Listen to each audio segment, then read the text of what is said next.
সাজুগুজু করে নিয়েছি, এবার একটুখানি ঠাকুর দেখতে বেরোচ্ছি, সরস্বতী ঠাকুর। এবার যাবো আমরা ভ্রমণে, কি করি সবাই মিলে বেরিয়ে গেছি। জানো যা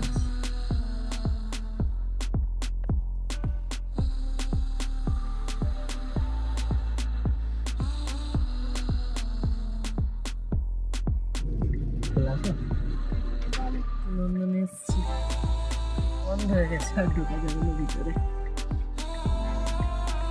মা আর দিদি নেমে গেল, আর মা আর দিদি যাবে না ঘুরতে, আমি বাবা জিপু আর সোনামা এখন বেরোবো। চলো আমরা বেরোই, মাদের নামিয়ে দিয়ে গেলাম, আমরা এবার বেরিয়ে গেছি।